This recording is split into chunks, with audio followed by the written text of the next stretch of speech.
నమస్తే, నేను మీ సతీష్.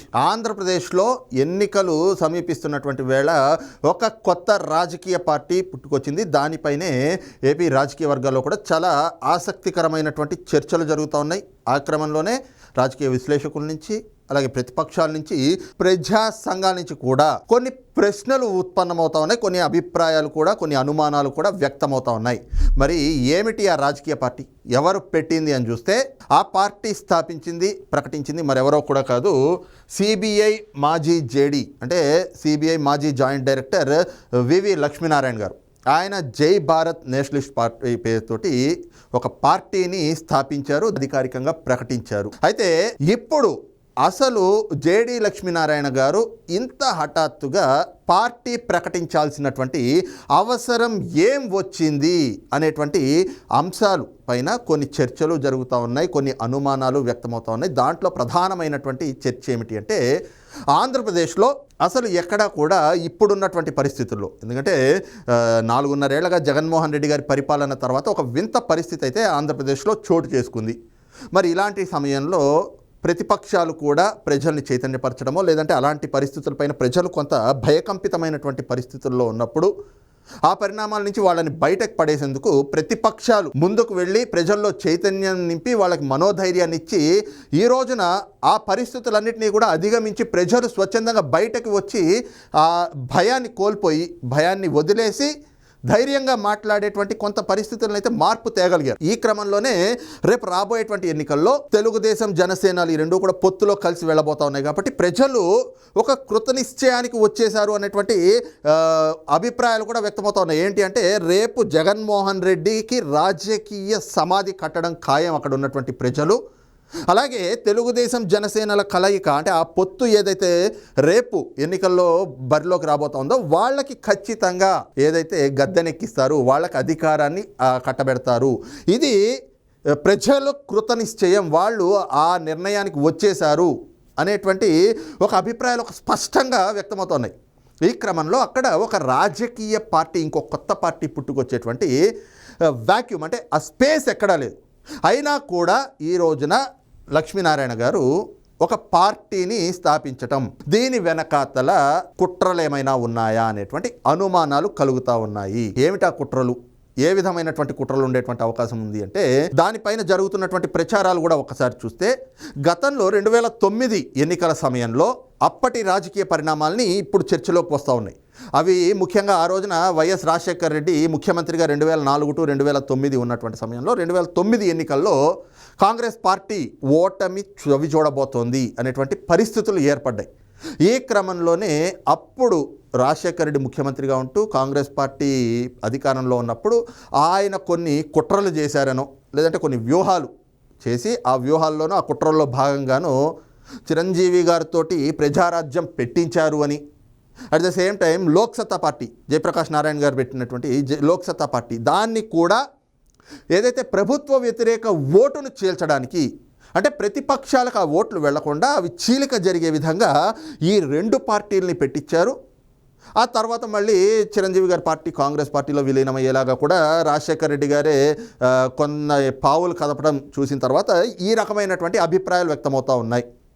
సో ఆ రోజున మళ్ళీ రాజశేఖర రెడ్డి గారు రెండోసారి ముఖ్యమంత్రి అయ్యారు. సో అప్పుడు ఏదైతే ఒక కుట్ర జరిగిందో, ఈ రోజున అదే రకమైనటువంటి కుట్ర చేయడానికే ఈ రోజున వివి లక్ష్మీనారాయణ, అంటే సిబిఐ మాజీ జేడీ లక్ష్మీనారాయణ ఈ రకమైనటువంటి కుట్రలో భాగంగానే ఈ రోజున పార్టీని ప్రకటించారు. మరి ఎలాగా కుట్ర అని చూస్తే, ఈ రోజున పవన్ కళ్యాణ్ గారు తెలుగుదేశం పార్టీతోటి పొత్తుకి వెళ్ళడానికి కారణం ఏమిటి, పొత్తు పెట్టుకోవడానికి కారణం, ప్రభుత్వ వ్యతిరేక ఓటు చీల్తే జగన్మోహన్ రెడ్డి లాంటి మళ్ళీ ఒక దుర్మార్గుడు అధికారంలోకి వస్తాడు, కాబట్టి ప్రభుత్వ వ్యతిరేక ఓటు చీలనివ్వను అని చెప్పి పవన్ కళ్యాణ్ స్పష్టంగా ఆ పార్టీ నాయకుల్ని ఒప్పించి మెప్పించి ఆయన తెలుగుదేశం పార్టీతో పొత్తుకి వెళ్ళారు.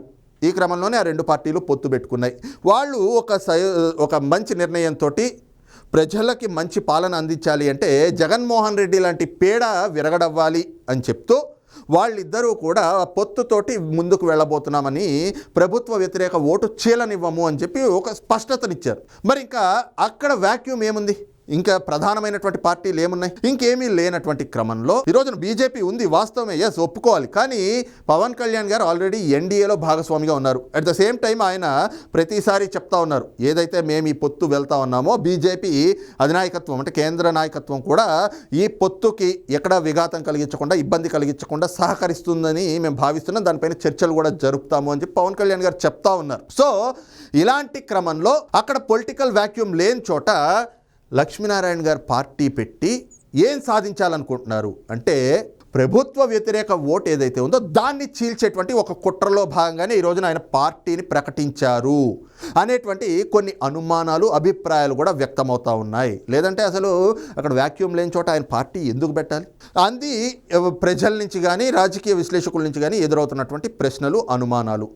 ఇంకో పక్కన చూస్తే జేడి లక్ష్మీనారాయణ గారు ఆయన ఇప్పటి వరకు రాజకీయ ప్రస్థానం చూస్తే దాదాపు 10 ఏళ్ళు అవుతోంది. ఆయన అంతకుముందు ఏదైతే లక్ష్మీనారాయణ గారు సిబిఐకి జాయింట్ డైరెక్టర్గా పనిచేశారు, ఆ ఉద్యోగంలో ఎంతో నిజాయితీపరుడైనటువంటి అధికారిగా పేరు తెచ్చుకున్నారు. ఆ పేరు తెచ్చుకున్న తర్వాత మరి ఆల్ ఆఫ్ ఏ సడన్ ఆయన వాలంటరీ రిటైర్మెంట్ తీసుకుని అనూహ్యంగా రాజకీయాల్లోకి వచ్చారు. ఆ రాజకీయాల్లోకి వచ్చేటటువంటి సమయంలో ఆయన చేసినటువంటి కొన్ని ప్రకటనలు కూడా ఇప్పుడు ప్రస్తావనలోకి వస్తూ ఉన్నాయి. ఏమిటవి అంటే ముఖ్యంగా ఆయన రాజకీయాల్లోకి వచ్చేటువంటి సమయంలో మీడియా వాళ్ళు కొన్ని ప్రశ్నలు అడిగినప్పుడు, ప్రజల నుంచి కొన్ని ప్రశ్నలు ఉత్పన్నమైనప్పుడు, నాకు కేంద్రంలో గ్రామీణాభివృద్ధి శాఖ మంత్రి పదవి ఎవరిస్తే వాళ్ళ దగ్గర ఆ పార్టీకి నేను మద్దతు ప్రకటిస్తానో, ఆ పార్టీలో చేరతానో చెప్పారు. ఆ తర్వాత మళ్ళీ 2019 ఎన్నికలు వచ్చేటప్పటికి, అంటే ఇది 2014 ఎన్నికల సమయంలో 2019 ఎన్నికలు వచ్చేటప్పటికి రాష్ట్రంలో నాకు ఎవరైతే వ్యవసాయ శాఖ మంత్రి ఇస్తారో ఆ పార్టీలో నేను చేరతా అని చెప్పారు. ఆ తర్వాత మళ్ళీ ఆయన జనసేన పార్టీలో చేరారు. ఒక ఎంపీగా పోటీ చేశారు. ఆ ఎంపీగా పోటీ చేసి పవన్ కళ్యాణ్ గారు ఓటమి తర్వాత ఒక ఎమ్మెల్యే గెలిచారు. ఆ తర్వాత ఆయన 2 చోట్ల ఓడిపోవడంతో పార్టీని అయితే మాత్రం నడపాలి అనేటువంటి నిర్ణయంతో, పార్టీని నడపాలంటే డబ్బులు కావాలి కాబట్టి నేను సినిమాల్లో నటిస్తాను అని పార్టీ నాయకుల్ని, కార్యకర్తల్ని అందరినీ ఒప్పించి మెప్పించి ఆయన సినిమాలు చేసుకుంటూ పార్టీని నడుపుతూ రాజకీయం చేస్తాను అని చెప్తే అందరూ ఒప్పుకున్నారు. కానీ జేడి లక్ష్మీనారాయణ గారు ఒక్కరు మాత్రమే ఒప్పుకోలేదు. ససేమిరా చేయడానికి వీల్లేదు అంటూ కాలడ్డేటువంటి ప్రయత్నాలు చేశారు. దాంతో మరి ఏం విభేదాలు వచ్చినాయో ఆయన ఒప్పుకోలేదు, పవన్ కళ్యాణ్ గారు ఒప్పుకోలేదు, మరి ఈయనకు నచ్చలేదో ఈయన పార్టీ వదిలేసి వెంటనే బయటకు వచ్చేసారు. ఏది ఎన్నికలు అయిపోయిన అతి తక్కువ కాలంలోనే పార్టీ వదిలి బయటకు వచ్చేసారు. ఆయన ఇప్పుడు మళ్ళీ పార్టీ పెట్టడంతో అసలు జేడి లక్ష్మీనారాయణ గారికి ఒక కన్సిస్టెన్సీ ఉందా అంటే, ఎక్కడైనా కూడా రాజకీయాల్లో ఉన్నప్పుడు ఒక పార్టీలో చేరారు, మరి రాజకీయంగా ఎదగాలన్నా, ఒక మంచి రాజకీయ భవిష్యత్తు కావాలి అనుకున్నా సరే, అంతకు ముందంటే పార్టీలో చేరారో చేరలేదు తర్వాత సంగతి, కానీ పార్టీలో అయితే చేరారు కదా 2019లో. ఆ పార్టీలో చేరినప్పుడు ఆ పార్టీ అధికారంలోకి రాలేదు. సరే, కొంతకాలం ఆ పార్టీలో కొనసాగి సుదీర్ఘంగా కాకపోయినా కూడా కొంతకాలం పార్టీతో ట్రావెల్ చేసి ఎలాంటి రాజకీయం చేస్తే బాగుంటుంది అనేటువంటి దానిపైన కొంత ఇది చేసి ఎక్సర్సైజ్ చేసి అప్పుడు ఏదైనా ఒక స్టెప్ తీసుకుంటే బాగుండేది. కానీ ఎన్నికల్లో పోటీ చేయడానికి పార్టీలో చేరారు, ఎన్నికల్లో ఓడిపోగానే పార్టీ వదిలేస్తారు. ఈ రకమైనటువంటి పరిణామాలు చూసిన తర్వాత ఆయనకు ఒక కన్సిస్టెన్సీ లేదు అనేటువంటి ఒక అభిప్రాయం కూడా ఈ రోజున ప్రజల నుంచి వ్యక్తమవుతూ ఉంది. ఈ క్రమంలోనే వివి లక్ష్మీనారాయణ అంటే సిబిఐ మాజీ జేడి లక్ష్మీనారాయణ అసలు ఏ విధమైనటువంటి రాజకీయాలు చేద్దాం అనుకుంటా ఉన్నారు?